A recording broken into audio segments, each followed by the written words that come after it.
மக்களை சந்திக்கணும், மக்கள் பிரச்சனைகளை எடுத்து பேசணும்.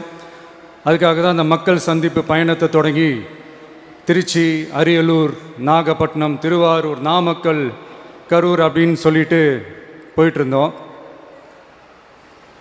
அரியலூரில் அந்த மீட்டிங் முடிச்சுட்டு பெரம்பலூர் போகிறதுக்கு முன்னாடி அந்த பெரம்பலூர் போலீஸ் எங்களை அலர்ட் பண்ணாங்க. சரிங்க, கூட்டம் கொஞ்சம் ஜாஸ்தியாக இருக்குது, லேட் ஆகிடுச்சு, வராதிங்க அப்படின்ட்டு. So we had no choice. Police சொன்னால் நம்ம அதை ஒபே பண்ணி தானே ஆகணும். அதே நேரத்தில் பெரம்பலூர் மக்களோட அந்த சேஃப்டியும் மைண்டில் எடுத்துக்கிட்டு ஒரு மன வலியோடவே திரும்ப போயிட்டோம். அதுக்கப்புறம் பெரம்பலூர் தொகுதி மக்களுக்கு மன்னிப்பும் கேட்டோம். அதே மாதிரி நாமக்கல் அந்த மீட்டிங் முடிச்சுட்டு கரூர் வரும்போது அந்த கரூர் போலீஸ் எங்களை அலர்ட் பண்ணியிருக்கலாம்ல.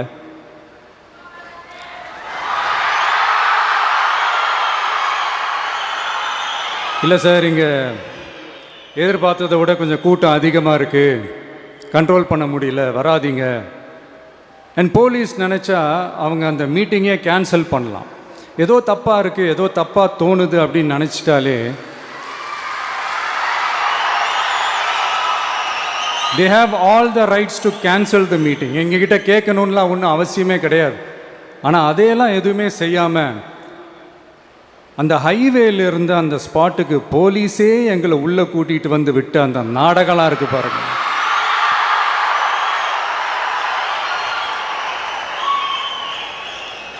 நம்பிட்டேங்க, முழுசாக நம்பிட்டேன்.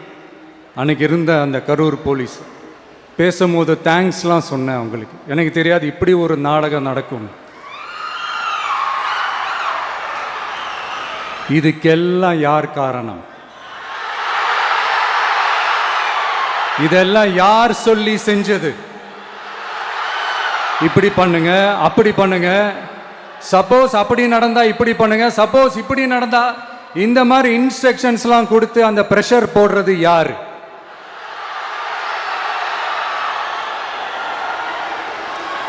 அந்த சம்பவத்தில் நம்ம யாரெல்லாம் இழந்திருக்கோம் தெரியுமா? ஒரு டிவியில் என் படமோ பாட்டோ வந்துச்சுன்னா, அம்மா விஜய் மாமா, அம்மா விஜய் மாமா அப்படின்னு சொல்லி அவங்க அம்மா கிட்ட சிரிச்சுக்கிட்டு அந்த டிவி ஸ்க்ரீனை போய் தொட்டு முத்தம் கொடுத்துக்கிட்டு என் அக்கா தங்கச்சிங்களோட தங்க பிள்ளைகளை இழந்திருக்கோம்யா. மழலை கூட சரியா வராதப்போ ஒரு பேப்பர் மேகசினில் என் ஃபோட்டோவை பார்த்தா அது சிரிச்சுக்கிட்டு அந்த கள்ளங்கபடம் இல்லாத அந்த சிரிப்பு, அந்த கடவுள் மாதிரி இருக்கிற அந்த பச்சை பிள்ளைங்களை இழந்திருக்கோம்யா. என் அக்கா தங்கச்சி, அண்ணன், தம்பி, குடும்ப உறவுகளை இழந்து அந்த வலியோட இருக்கிற என்ன நீங்கள் ஏளனமாக பேசுகிறீங்களா? என் மேலே பழிய தூக்கி போடுறீங்களா? இப்படி ஒரு சம்பவம் நடந்துருச்சு. இது ஏன், எதனால், அதுக்கான பின்னணி என்னன்ட்டு அந்த வலியோட வீட்டில் உட்கார்ந்துட்டு இருக்கிறேன். ஓடி ஒளிஞ்சிட்டான்னு வர சொல்கிறீங்களா? வாயின்னு முன்னிருந்தா என்ன வேணாலும் பேசுவீங்களா?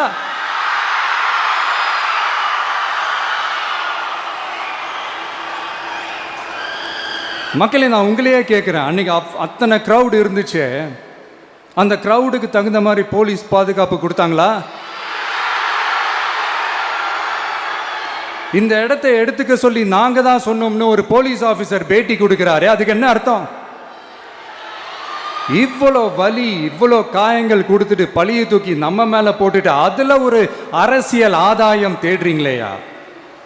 இதில் வாய் கூசாம சட்டசபையில் ஸ்டாலின் சார் நம்ம மேலே திருப்பி விட்டு அங்கே ஒரு அரசியல் செய்கிறாரு. அதுக்கு என்ன அர்த்தம்? நமக்காக வந்திருக்கிற மக்களை காக்க வைக்கிறதுக்கு நான் ஒன்றும் ஆதாயம் தேடுற அரசியல்வாதியெல்லாம் கிடையாது. மக்களுக்காக அரசியலுக்கு வந்தவன் இந்த விஜய். எனக்காக எல்லாமும் கொடுத்த என் மக்களுக்காக எல்லாத்தையும் விட்டுட்டு மக்களுக்காக மட்டுமே அரசியலுக்கு வந்தவன் இந்த விஜய். அவங்களுக்காக நன்றி கடன் செலுத்துறதுக்காக மட்டுமே அரசியலுக்கு வந்தவன் இந்த விஜய். உங்களுக்கு தான் இந்த விஜயை பற்றி நல்லா தெரியுமே. ஆனால் நம்ம எல்லாருக்குமே இத்தனை வலிகள், காயங்கள் கொடுத்தவங்களுக்கு இந்த 2026 தேர்தலில் தக்க பதிலடி கொடுத்துட்டீங்க. ஆனால் அது மட்டுமே பத்தாது மக்களே, அது மட்டுமே பத்தாது. காலகாலத்துக்கும் எழுந்திருக்கவே முடியாத அளவுக்கு நிரந்தரமான ஒரு பதிலடியை நீங்க கொடுத்துக்கிட்டே இருக்கணும்.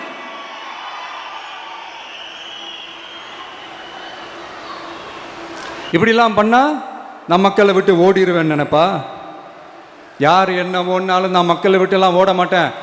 அன்னைக்கும் சொன்னேன், இன்னைக்கும் சொல்றேன், நாளைக்கும் சொல்றேன், தில்லா சொல்லுவேன், கெத்தா சொல்லுவேன். பணமா ஜனமா அப்படின்னு கேட்டா என் ஜனம் தான் எனக்கு முக்கியம்.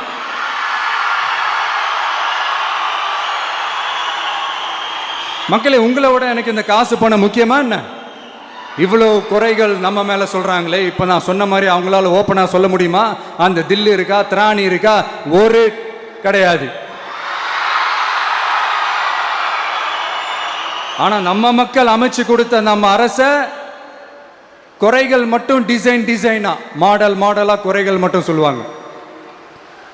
ஒவ்வொரு டிபார்ட்மெண்ட்லயும் அந்த பார்ட்டி ஃபண்ட், அந்த கட்சி நிதின்ற பேர்ல அடிக்கிற கொள்ளையெல்லாம் இந்த தீய சக்தியா இருக்கட்டும், தீந்து போன சக்தியா இருக்கட்டும், ரெண்டு பேரும் மாறி மாறி இதே தான் செஞ்சிட்டு இருக்கிறாங்க. இதுல ஒரு ஹைலைட் காமெடி என்னன்னா, சட்டசபையில் பேசும்போது பார்ட்டி ஃபண்டுன்னு தான் சொன்னேன். அது எந்த பார்ட்டி, என்ன ஃபண்டு, யாரு, என்ன பேரு எதுவுமே சொல்ல. பார்ட்டி ஃபண்டுன்னு சொன்னவனை எடுத்தாங்க பாருங்க ஒரு ஓட்டம். எனக்கே ஃபர்ஸ்ட் புரியல, ஏன்பா ஓடுறாங்க? அப்படி என்ன நம்ம இப்போ சொல்லிவிட்டோம்? அதான் அந்த குற்றம் உள்ள நெஞ்சுக்கு தான் குறுகுறேங்கும்.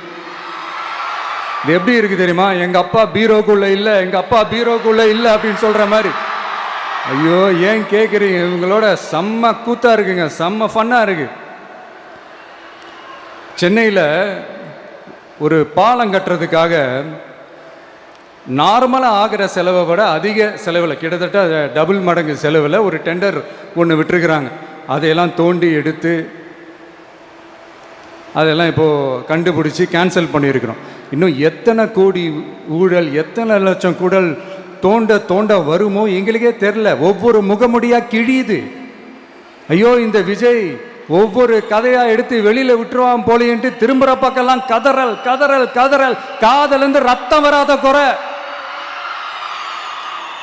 ஆமா, இப்படி ஊழல் ஊறி போனவங்க இப்படிதான் இருப்பாங்க.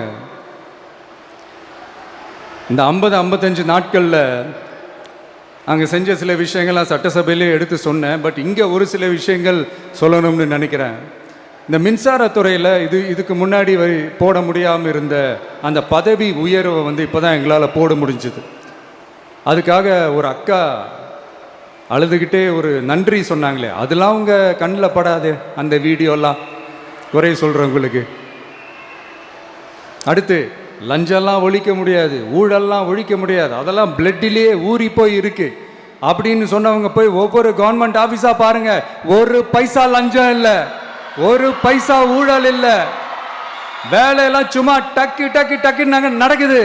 ஒரு பெரியவர் ஒருத்தர் சொல்றாரு, தம்பி வேலையெல்லாம் நடக்குது, ஆனால் அதையும் தாண்டி எங்களுக்கு மரியாதை கொடுக்குறாங்க தம்பி, உட்கார வச்சுலாம் பேசுறாங்க. இதெல்லாம் இதுக்கு முன்னாடி நடந்ததே இல்லை. அவனை போய் பாரு, இவனை போய் பாரு, இந்த ஆஃபீஸரை போய் பாருன்னு சொல்லி அலைய விடுவாங்க. இப்போ லஞ்சம் இல்லை, ஊழல் இல்லை, வேலையெல்லாம் உடனே நடக்குது. மக்கள் அப்படி ஒரு பெருமூச்சு ஒன்று விடுறாங்க. அதை பார்த்து நமக்கு அப்படி ஒரு ஹாப்பினஸ். இதுக்கு மேல என்ன வேணும்? ஏன் இதெல்லாம் பண்ண முடியாது? மனசுன்னு ஒன்று இருந்தா பண்ணலாம். இப்ப பண்ணல.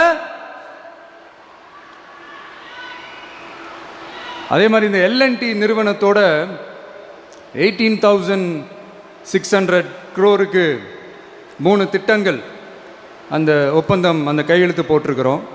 கிட்டத்தட்ட 8,200 பேருக்கு வேலை வாய்ப்பு. நான் சொல்றது அந்த 3 மாவட்டத்தை சேர்ந்தவங்களுக்கே அவ்வளோ வேலை வாய்ப்பு. குறுவை சாகுபடிக்காக 134 கோடியில் அந்த சிறப்பு தொகுப்பு திட்டம் அறிவிச்சிருக்கிறோம் நம்ம விவசாயிகளுக்காக. இப்போவும் சொல்கிறேன், நம்ம விவசாய பெருமக்களே, உங்களோட இந்த அரசு கூடவே நிற்கும். பெண்கள் பாதுகாப்புக்காக சிங்கப்பெண் அதிரடி படை, அது உங்களுக்கு நல்லா முன்னாடியே தெரியும். வரப்போகிற அறிஞர் அண்ணா அவர்களுடைய பிறந்த நாளில் உங்கள் அண்ணனுடைய அரசில்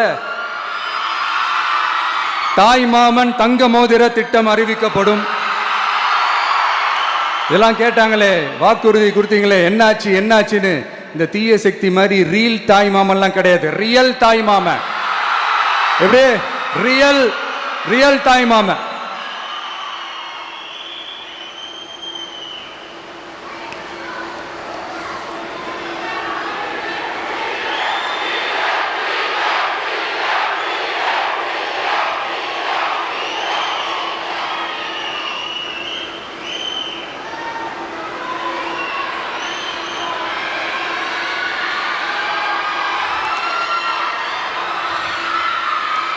இந்த தீய சக்தியை பற்றி அவங்க நிர்வாகத்தை பற்றி ஒரு வெள்ளை அறிக்கை ஒன்று வெளியிட்டோம்ல, அது ஷார்ட் அண்ட் ஸ்வீட்டாக சொல்லணுன்னா, ஒரு ஓட்ட பாத்திரத்துக்குள்ளே தண்ணி ஊற்றிக்கிட்டே இருந்திருக்கிறாங்க. பாத்திரம் எம்டியாகவே இருந்திருக்கு, ஆனால் ஊற்றின தண்ணி தான் எங்கே போச்சுன்னு தெரில. கடவுளுக்கு தான் வெளிச்சம். அது மாதிரி இப்போ நம்ம சொன்னதெல்லாம் சும்மா ஒரு சாம்பிள் தான். இன்னும் வரப்போகிற நாட்களில் உங்கள் அரசனுடைய அந்த விஸ்வரூபத்தை நீங்கள் பார்ப்பீங்க. அடுத்து வாயத்துறங்க சிஎம்.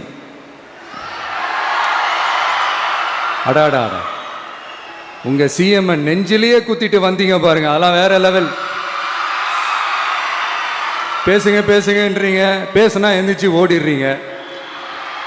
இனிமேல் பேச ஆரம்பிக்கிறதுக்கு முன்னாடி என்ன பண்ணணும் அப்படின்னா, ஒரு நண்பர் ஒருத்தர் சொன்னார், மாண்புமிகு பேரவைத் தலைவர் அவர்களே எல்லா டோரையும் இழுத்து லாக் பண்ணுங்க அப்படின்னு சொல்லிட்டு தான் பேச ஆரம்பிக்கணும் போல் இருக்கு. ஏன்னா பேசிட்டு இருக்கும் போதே எந்திரிச்சு ஓடிடுறாங்க. 5 நிமிஷம் பேசினதுக்கே குளத்தூர்ல கொத்து பரோட்டா போட்டாங்க. இதுக்கு மேலே பேசினா மொத்தமாக முடிஞ்சிடும், பார்த்துக்கங்க. நாம் அரசியல் பேசினா விஜயெல்லாம் அரசியல் பேசலாமா அப்படிங்கிறது. சரிப்பா, நமக்கு எதுக்கு வம்பு, நம்ம பாட்டுக்கு நம்ம வேலையை பார்ப்போம், எதுக்கு அவங்கள பற்றி பேசிக்கிட்டு அப்படின்னு இருந்தால் விஜய்க்கு அரசியலே பேச தெரில அப்படிங்கிறது. இப்படியே மாறி மாறி மேகதாது அணையை பற்றி என்ன தெரியும், விஜய் அதை பற்றி பேசலை.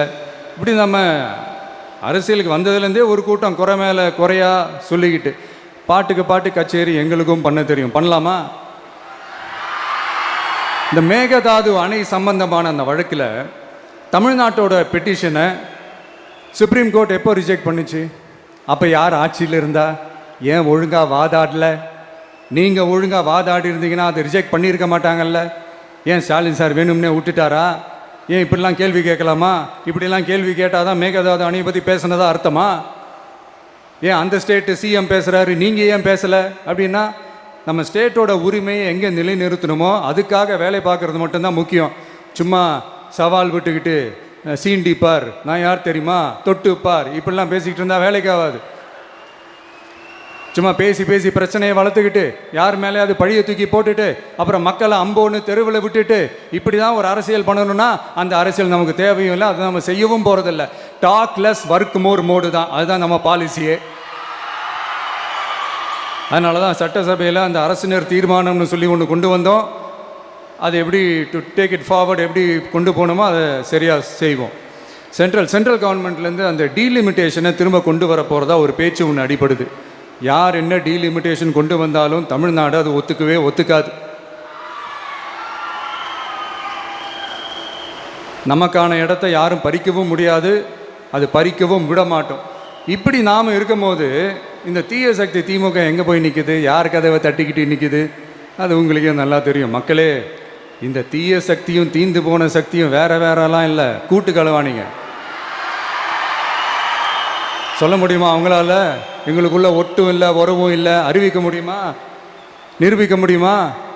இந்த வரப்போகிற இடைத்தேர்தலில் அதை நிரூபித்து காட்டுங்க, அப்புறமா பேசுங்க. மக்களை, என் மனசை விட்டு கரூர் எப்பவும் நீங்கவே நீங்காது. நமக்கு ஏற்பட்ட வேதனையான சம்பவத்தை, நமக்கு எதிராக நடந்த சதியை, சூழ்ச்சியை இனி வர்ற ஜென்ரேஷனும் அவங்களுக்கு தெரியப்படுத்தணும்ல. அதுக்காகவே இனி ஒரு அரசியல் சதியை, அரசியல் சூழ்ச்சியை யாரும் யோசிக்கவே கூடாதுன்றதுக்காகவே கரூரில் ஒரு நினைவு சின்னத்தை நம்ம டிவிகே சார்பாக அமைக்கப்படும் அப்படின்றத அறிவிக்கிறோம். அப்புறம் கரூர்லேருந்து ஒட்டுமொத்த தமிழ்நாட்டு மக்களுக்கும் சொல்கிறேன், உங்கள் டிவிக்கு அரசு உங்களுக்காகத்தான் உழைக்கும். அடிப்படை வசதிகளை முதல்ல நிறைவேற்றணும். ஒரு பக்கம் நிதி நிலைமையை சரி செஞ்சுக்கிட்டே இன்னொரு பக்கம் அப்படியே நாம் சொன்னதில் ப்ரையாரிட்டி பார்த்து ஒவ்வொன்றா படிப்படியாக நிறைவேற்ற ட்ரை பண்ணுவோம். இது எப்பவும் உங்களுக்கான அரசாக தான் இருக்கும். இந்த விஜய் உங்கள் விஜயாக தான் இருப்பான். நீங்கள் உரிமையோட உங்கள் கவர்மெண்ட்டை நீங்கள் அணுகலாம். இந்த தீய சக்தி ஆட்சி முடிஞ்சு பொட்டிக்குள்ளே போனதுலேருந்து என்னென்னமோ பண்ணுறாங்க, இது ஏதோ பேசுகிறாங்க, சோஃபாங்கிறாங்க, வாஷிங் மிஷினுங்கிறாங்க. இந்த அரசியல் வியாபாரம் பண்ணுறதுக்கான அந்த வெண்டிங் மெஷினே அவங்க தான். யார்? இந்த திமுக. இதில் நம்மளை பார்த்து வாஷிங் மிஷினுங்கிறாங்க. எலெக்ஷனில் ஓட்டுக்கு காசு கொடுக்குற அந்த கலாச்சாரத்தை, அந்த கல்ச்சரை அடித்து நொறுக்கி இருக்கிறோம். எலெக்ஷன்லேயே அப்படி வேலை பார்த்த நமக்கு எதுக்கு இந்த குதிரை, கழுதை, ஒட்டக பேரெல்லாம்? மக்களின் பக்கம் அப்படி இருக்கும்போது நமக்கு எதுக்கு இந்த பேரெல்லாம்? இந்த திருட்டு திமுக ஆட்சியை வச்சுக்கிட்டு ஊரடிச்சு ஒலையில போட்டு இந்த கொள்ளையை அடிச்சதுனால தான் உங்க கரூர் கம்பெனி ஓனர் ஒருத்தர்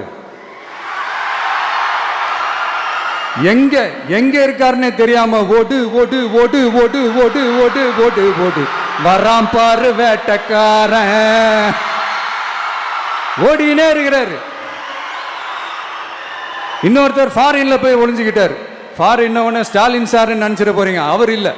எனக்கு எப்பவுமே ஸ்டாலின் சார் மேல ஒரு தனி பாசம் ஒன்று உண்டு. அவர் கிடையாது, இவர் வேற.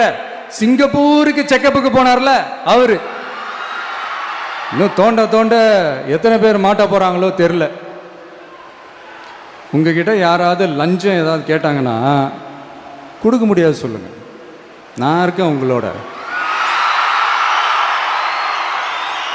அப்படியே யாராவது ஃபோர்ஸ் பண்ணாங்கன்னா இது எங்க மகன், எங்க புள்ள, எங்க அண்ணன், எங்க தம்பி, எங்க விஜய், எங்க விஜயோட ஆட்சின்னு ஸ்ட்ராங்கா சொல்லுங்க. மக்களே, நீங்க கூட இருக்கும் போது லஞ்ச ஊழல் மட்டும் இல்ல, அதிகாரத்தை வச்சு ஆட்டம் போடுற யாரா இருந்தாலும் அடங்கிடுவாங்க. இந்த கடமை, கண்ணியம், கட்டுப்பாடுன்ட்டு ஒரு காலத்துல கொள்கையோடு இருந்த கட்சியெல்லாம் இன்னைக்கு எப்படி இருக்கான்னு உங்களுக்கே தெரியும். அதாவது இந்த டிவிக்கே கட்சியோட தலைவரை எதிர்க்கிறதுல ஒரு நியாயம் இருக்கு. ஏன்னா உங்க பொழப்பில் மண்ணள்ளி போட்டான். என்ன இந்த ஊழல் லஞ்சம்லாம் பண்ண மாட்டேன்னு சொல்லி உங்க அரசியலையே ஒரு தெருமுனைக்கு கொண்டாந்து விட்டான். மக்கள் வேற அவனை தான் நம்புறாங்க. ஸோ இந்த விஜயை எதிர்க்கிறதுல ஒரு அரசியல் நியாயம் இருக்குது, அதை புரிஞ்சுக்கலாம். ஆனால் இன்னைக்கு இந்த விஜயை மக்கள் ஓட்டு போட்டு ஜெயிக்க வச்சு ஒரு தீர்ப்பை கொடுத்து மக்களுக்காக வேலை செய்யறதுக்காக முதலமைச்சராக உட்கார வச்சிருக்கிறாங்க. என்னமோ இன்னமும் நீங்க தான் ஆட்சியில் இருக்கிற மாதிரி. விஜய் கரூருக்கெல்லாம் போகக்கூடாது, விஜய் இங்க போகக்கூடாது, அது செய்யக்கூடாது, இது செய்யக்கூடாதுன்னு எனக்கு புரியலையே. ஆட்சியில் இருக்கும் போது தான் இவ்வளோ கட்டுப்பாடெல்லாம் போட்டீங்க, எஸ்ஓபிஸ்லாம் போட்டீங்க, ஸ்டாலின் சார் ஆப்ரேட்டிங் ப்ரொசீஜர்லாம் போட்டீங்க. இப்போவும் அதே பண்ணிட்டு இருந்தீங்கன்னா என்ன சார் நியாயம்? இல்லை, நான் தெரியாம தான் கேட்குறேன். இன்னும் கனவுலையே இருக்கிறீங்களா? முதல்ல முழிச்சு வாங்க, ரியாலிட்டிக்கு வாங்க. உங்க ஆட்சியெல்லாம் வீட்டுக்கு போய் டிவிக்கேன்னு ஒரு ஆட்சி வந்து ரொம்ப நாள் ஆச்சு. ஒழுங்கா படி என்று சுப்ரீம் கோர்ட் ஓங்கி மண்டேலியே நறுக்கு நறுக்கு நறுக்கு என்று செம்மட்டியாலே அடிச்சும் இந்த திமுக முழிச்சிக்கல அப்படின்னா அப்போ கொஞ்சம் கஷ்டம்தான். வெற்றி தோல்வியெல்லாம் அரசியல சகஜம் சார். அதுக்காகலாம் வெறி பிடிச்சி இந்த பதவி வெறி பிடிச்செல்லாம் அலைய தேவையில்லை. நல்ல விதமாகவே சொல்கிறேன், நியாயமான அரசியல் பண்ணுங்க. ஓ, அதுதான் உங்களுக்கு தெரியாதுல்ல. இந்த தீய சக்தி திருத்தவும் முடியாது, அவங்களா திருந்துவாங்கன்னு பார்த்தா அதுவும் நடக்க போறதில்ல. அதனால வரப்போற இடைத்தேர்தலில் மக்களே இந்த தீய சக்தி திமுகவை நல்லா வெச்சு வெளுத்து விடுங்க. கான்பிடண்டா இருங்க மக்களே, நல்லதே நடக்கும், வெற்றி நிச்சயம். மீண்டும் சந்திக்கும் வரை நன்றி, வணக்கம்.